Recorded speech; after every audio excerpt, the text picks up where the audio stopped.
The cold wind howled through the broken windows of the tiny house, carrying with it the scent of rain-soaked earth.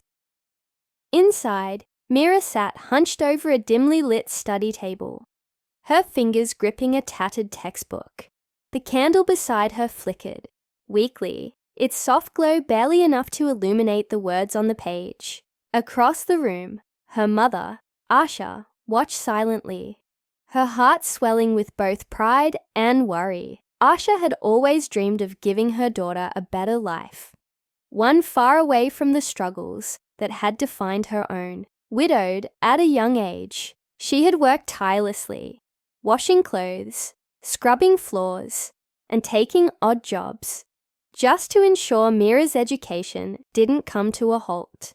Despite the hardships, she never once let her daughter feel the weight of their poverty. Instead, she filled their small home with love, warmth, and hope. But hope alone wasn't enough. Mira was brilliant, one of the brightest students in her school. Her teachers often said she had the potential to achieve great things, but dreams came at a cost. College fees were high, and despite all of Asha's sacrifices, the money she had saved was nowhere near enough. Every night, as Mira slept, Asha would sit by the window, counting the few bills she had managed to put aside, only to realize the painful truth. It wasn't even close to what was needed. Then came the letter.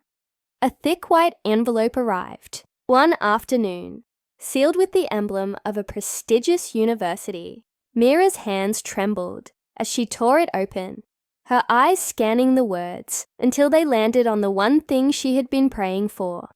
"Congratulations! You have been accepted."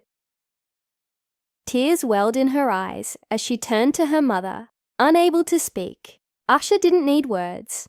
She pulled her daughter into a tight embrace, feeling both joy and fear settle deep in her chest. Mira had made it, but now the real struggle began. Days turned into weeks, and Asha tried everything, asking relatives for help, taking up extra jobs, even skipping meals to save more money. But no matter how hard she worked, the fees were far beyond what she could afford. And then, one evening, as she walked past their crumbling house, she made the hardest decision of her life. She would sell it. It was the only thing of value they had left. The small home her late husband had built with his own hands. It held memories, laughter, love, and the ghosts of a life she had once dreamed of. But none of it mattered anymore. If giving up the house meant securing a future for Mira, then she would do it. The day the sale was finalized, Asha stood outside, watching as the new owners moved in. She clutched Mira's hand tightly, forcing a smile. "It's just a house," she whispered, "but your dreams, they are worth more." With nothing but a suitcase filled with clothes and a heart full of hope, Asha sent Mira off to the city. The university doors opened for her, welcoming her into a world far removed from the struggles she had known.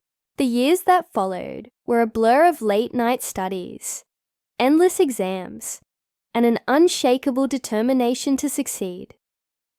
But life was not as kind to Asha. She moved into a small rented room, taking on more work than her aging body could handle. The wrinkles on her face deepened, and exhaustion became a permanent companion.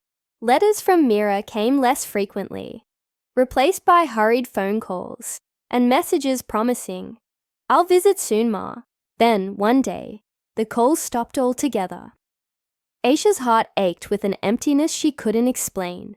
Had she become a burden? Had Mira forgotten the sacrifices that had been made for her? Questions swirled in her mind, but she never let them escape her lips. Instead, she continued her days in silence, waiting for the moment her daughter would return. And then, years later, on an ordinary evening, there was a knock at the door. Asha, now frail and weary, opened it slowly. Her breath caught in her throat. Standing before her was a woman dressed in elegant clothes, her face radiant with success. It took a moment before Asha recognized the eyes, the same eyes she had watched over every night, filled with dreams once too big for their small home. It was Mira. She had come back, but as Asha looked into her daughter's eyes, she saw something else, something she hadn't expected, and in that moment, she realized this wasn't just a reunion. It was something more, something that would change everything. What had brought Mira back after all these years? And would the home she had left behind still feel the same? Stay with us to find out. Asha's hands trembled as she reached out, touching Mira's face as if to confirm she was real. Years had passed, and though she had imagined this moment 1,000 times, nothing felt quite like this. Mira was no longer the frail girl who had left home. With tearful eyes, she was a woman now, poised, confident, and carrying an air of sophistication that didn't belong to the life they had once shared. For a moment, neither spoke.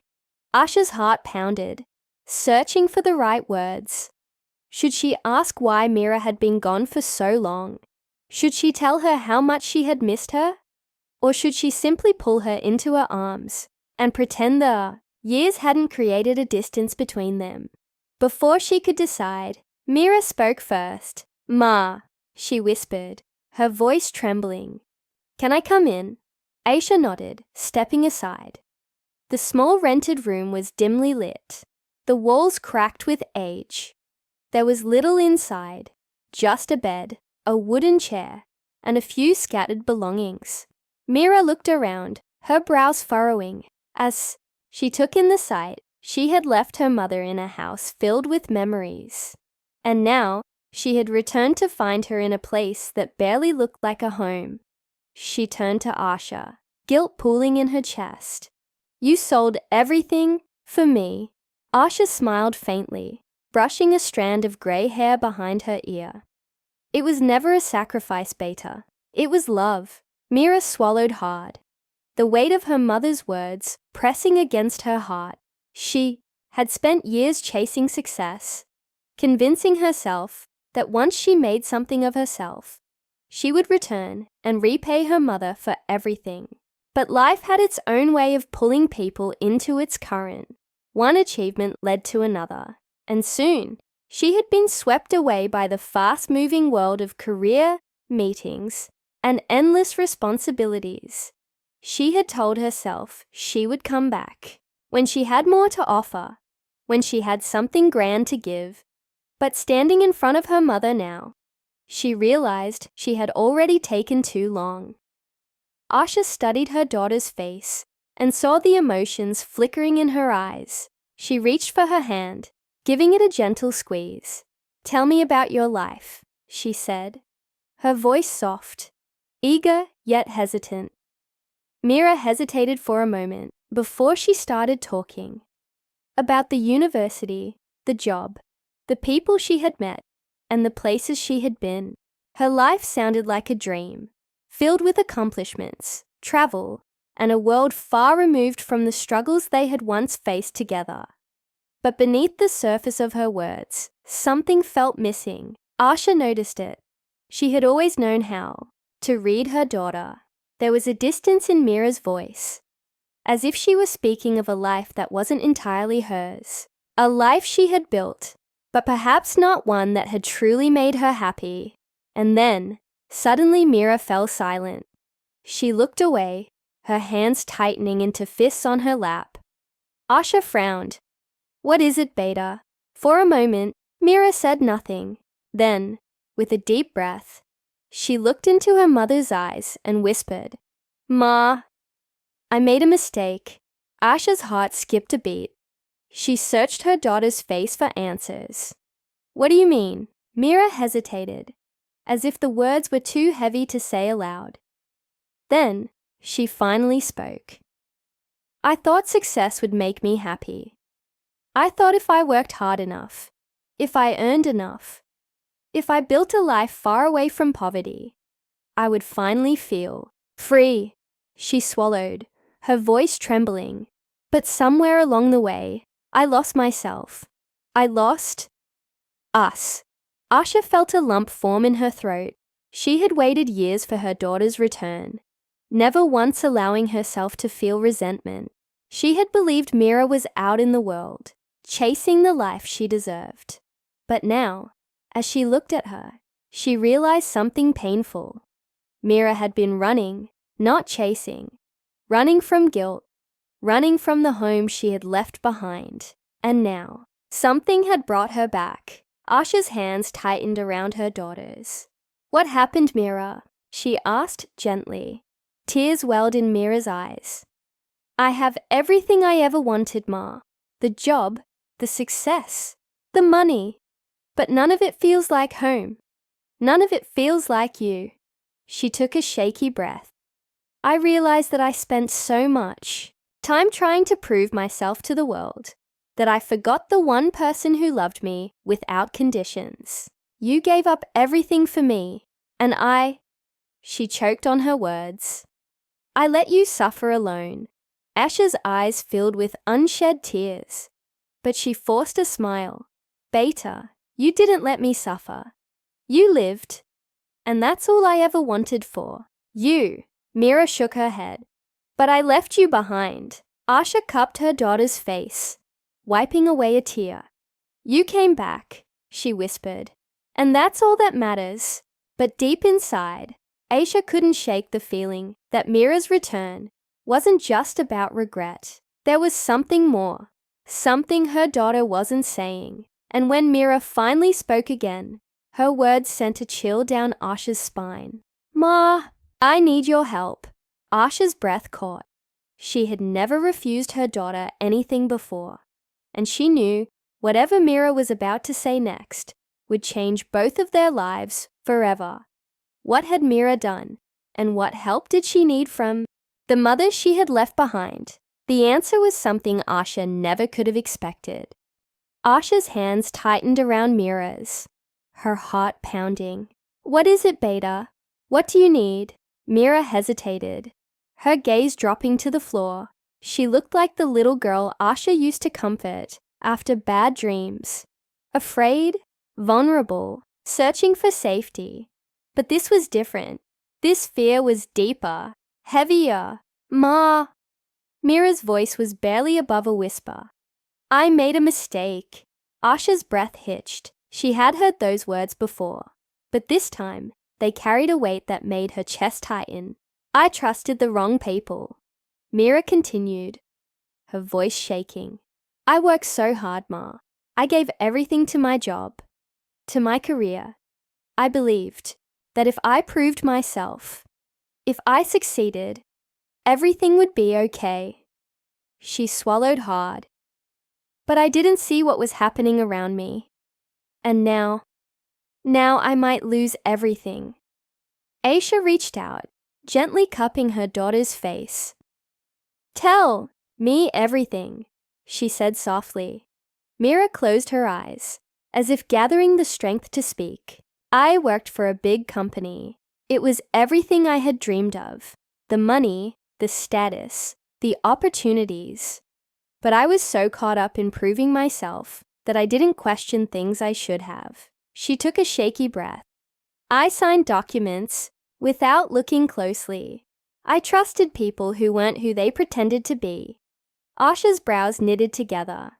"What kind of documents?" Mira looked away. "Financial papers. There were irregularities, but I didn't see them. Or maybe I didn't want to. I was so focused on moving up that I ignored the warning signs. And now, Ma, now they're blaming me." Asha felt her stomach drop. "Blaming you?" Mira nodded, her eyes filling with tears. "The company is under investigation, and they've made me the scapegoat." Her voice broke. "They say I was responsible for the fraud, that I knew what was happening and covered it up." Asha's grip on Mira's hands tightened. "But you didn't, right?" "Of course not." Mira's voice cracked. "But I was careless. I was blind. And now, I might lose everything I worked for." She exhaled sharply. "I could go to jail, Ma. Asha felt her knees go weak, but she steadied herself. Her daughter, her Mira, in trouble with the law. It was unthinkable. But looking at the anguish in her daughter's eyes, she knew this wasn't just fear. It was real. Mira took a deep breath, struggling to keep her voice steady. I didn't come back just because I missed you, Ma.